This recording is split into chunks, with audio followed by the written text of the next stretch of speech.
ఈ కార్యక్రమంలో భాగంగా ఇప్పుడు ప్రగతి రథ చక్ర అవార్డ్స్ ఇవ్వడం జరిగింది. హైయెస్ట్ కేఎంపీఎల్ తీసుకొచ్చిన డ్రైవర్స్ నవంబర్ నెలలో V Lingaiah driver, Imran Pasha November month, SK Jahangir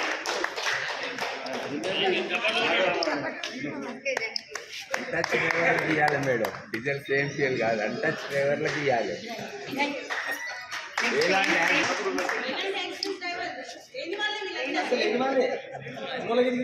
అంటే కేఎంపీఎల్ డ్రైవర్లు అంటే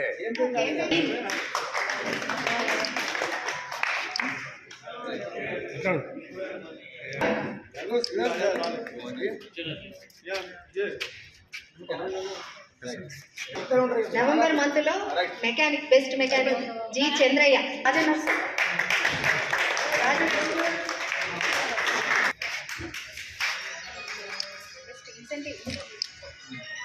నవంబర్ మంత్ లో హైయెస్ట్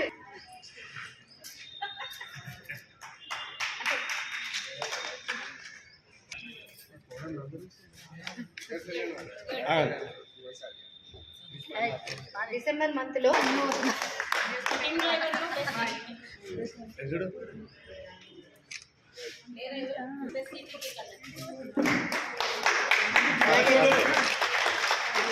ఎం వాణి హైయెస్ట్ కేఎంపీఎల్ తీసుకొచ్చిన డ్రైవర్స్ డిసెంబర్ మంత్.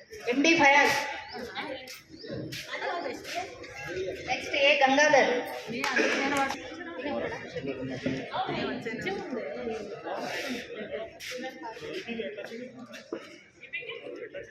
ఎండి షఫీక్,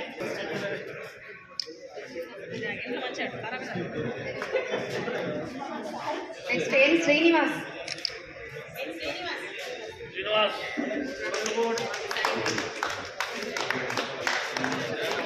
జి రాజయ్య,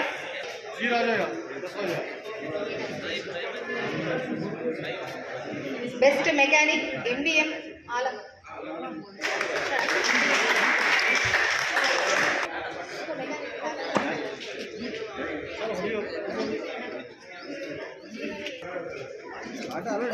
బుక్ చేసుకోలేదు ఇంకా మనం పడుకున్నాడు మొత్తం వాళ్ళంతా ఫ్యామిలీ అంతా రోడ్డుకి వచ్చేస్తుంది. వాళ్ళకి ఎన్నో ఉంటాయి, ఇవన్నీ ఉంటాయి కాబట్టి అవన్నీ కూడా ఇబ్బంది అవుతాయి. కాబట్టి మనం ఏంటంటే మన ఫ్యామిలీని కూడా దృష్టిలో పెట్టుకోవాల్సిన ఫీల్డ్ ఏదైనా ఉందంటే డ్రైవింగ్ ఫీల్డ్.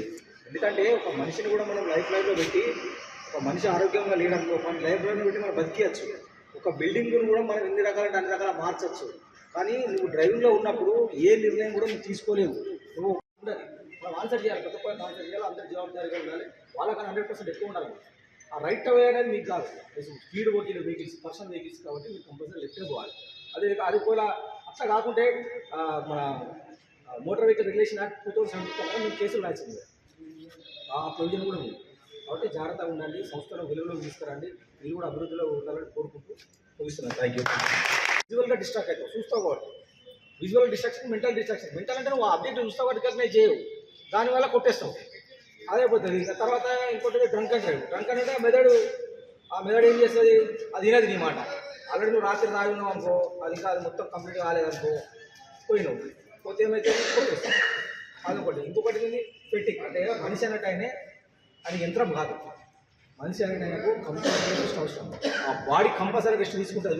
నువ్వు ఎంత నేను పెద్ద మళ్ళీ నేను ఏమో కాదు 10 గంటలు 20 గంటలు కొడతాను అంటే వాడి అది కంపల్సరీ తీసుకుంటే దానికి కావాలి, దానికి రెస్ట్ కావాలి. ఎవ్రీ 2 అవర్స్లో రెస్ట్ అవుతుంది. కాబట్టి మనం ఏమనుకుంటే చాలా అవుతే నాకు చాలా పోనీ నాకు వచ్చింది మీతో రాలేదని ఎప్పుడు ఫీల్ కావాలి. కాబట్టి పబ్లిక్ దృష్టిలో ఈ సంస్థ బాగుంటేనే మనం బాగుంటాం, ఈ సంస్థ అభివృద్ధిలోకి వస్తే మనం కూడా అభివృద్ధిలోకి వస్తాం. ఇట్లా సంస్థ అనేది బాగుంటేనే ఇంకా కొంతమంది కొత్త ఎంప్లాయీస్ వస్తారు. ఇట్లా మీరు బాగా వర్క్ చేసేటప్పుడు మంచి పేరు ఉంది, పబ్లిక్ అంతా మీ దగ్గరకు వస్తారు. మీ దగ్గర రావడం వల్ల మీకు పెరుగుతుంది, మీకు ఇన్కమ్ పెరుగుతుంది. ఇన్కమ్ పెరగడం వల్ల కొత్త డిపోలు వస్తే కొత్త అన్ఎంప్లాయీస్ కూడా ఎంప్లాయ్మెంట్ దొరుకుతుంది. కాబట్టి అంతా కూడా టోటల్ మీ మీద ఇప్పుడు డిఎం మేనేజర్ చెప్తుంది మీకు, అంతే పాటించేది మీరు ఇంపార్టెంట్. ఈ సంస్థకు బ్యాక్ బోన్ మీరే. వాళ్ళు ఇంకోటి ఏంటంటే అందరికన్నా మీరు ఇక్కడ ఆర్టిస్ట్గా జాబ్ చేస్తున్నారు, అందరికన్నా మీరు ఎక్స్పర్ట్స్ దానికన్నా ఇక్కడ చేస్తున్నారు. ఎక్స్పర్ట్స్ కాకపోతే చేయండి, అందరికన్నా మీరు ఎక్స్పర్ట్. మీ ఎక్స్పర్టిజాన్ని మీ తెలివిని ఈ సంస్థ అభివృద్ధి కొరకు వాడాలి. దీన్ని అంటే మీరు ఇప్పుడు మనం రోజు రోజుకు కొత్తగా చేయాలి. అంటే మన దాంట్లో ఉన్న అతను ఇది without any accidents, single accident లేకుండా వస్తున్నాడు. ఎందుకు మనం తెలుసుకోవాలి. తప్పేమో ఎట్లా చేసలేదు వాట్ అసలు సీక్రెట్ ఏంటి, ఎట్లా పోయి ఎట్లా చేయగలుగుతున్నావు అని కరెక్ట్ డ్యూటీ చేసుకుంటా ఇలాంటి చిన్న యాక్సిడెంట్స్ కాకుండా ఏం చేయగలుగుతున్నావు, ఎట్లా పోతున్నావు మనం కొలిగే కదా. అడుగు తప్పేం మంచి మనం ఇంప్రూవ్ అవ్వడం కొరకు అడుగుతుంది. విద్యార్థులకు పని చేస్తే తప్పేం లేదు కదా. తెలుసుకోవడం మనం నేర్చుకోవడం అనేది ప్రతి ఒక్కరికి ఏజ్లో అవసరమే. నేర్చుకుంటే తప్పేం కాదు. అది మనోడే కదా ఇగో ఇదని ఫీల్ కావాలి. ఇచ్చి మన ఫ్యామిలీని ఇది చేస్తుంది కాబట్టి దీనికి ఏదో మనం చేయాలి. అట్లాంటివి ఉండాలి. మనం మనిషి అనేటానికి ప్రతి ఒక్కరికి ఏదైతే మనకి ఒక చిన్న మనిషి మనకు ఒక చిన్న సాయం చేస్తేనే మనం మర్చిపోం. అలాంటి మనకి ఇంత లైఫ్ ఇచ్చింది. మన పిల్లలకు అభివృద్ధికి రావడానికి ఇచ్చింది. మనకి మనలాగా చదువుకున్నారు, మనగా ఎక్కువ చదువుకున్నారు, ఎంతమంది రోడ్డు మనకి లేని అదృష్టం మనకి. కాబట్టి దీనికి మనం ఏదో చేయాలి. అట్లా ఆలోచించాలి. సంవత్సరం డెవలప్ చేయడం గురించి ఆలోచించాలి. మనము ఇప్పుడు మనకు అప్పుడు రెస్పాన్సిబుల్ 100% చేసినాక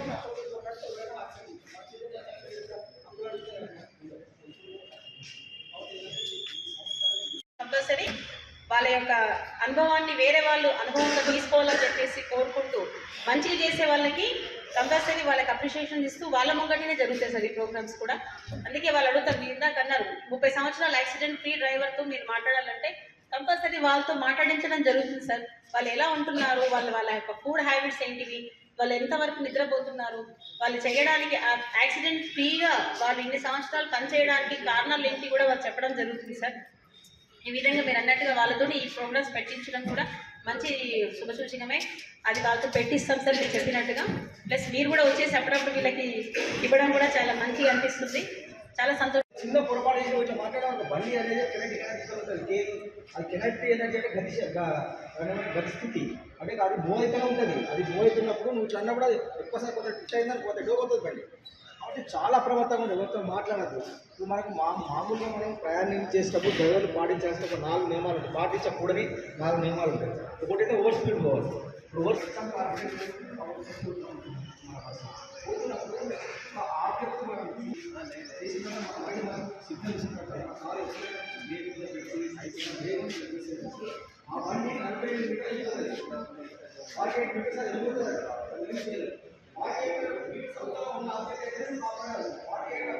చెప్పండి 100 మీటర్స్ కన్నా అవతల ఉన్న ఆబ్జెక్ట్ని నువ్వు సేవ్ చేయగలుగుతావు. నీ 100 మీటర్ లోపల ఆబ్జెక్ట్ పుట్టేస్తుంది. కాబట్టి ఏంటంటే కంపల్సరీగా ఓవర్ స్పీడ్ పోవడం వల్ల ఖచ్చితంగా ప్రయాణికులను కోరిపోయి అంటే మనం సేఫ్ పోవడం ఇంపార్టెంట్. సేఫ్ పోవడం తొందరగా ఏం చేసేది ఈ యొక్క ప్రోగ్రామ్ని సక్సెస్ చేసినందుకు చాలా సంతోషంగా ఉంది. ఈ ద్వారా ఈ యొక్క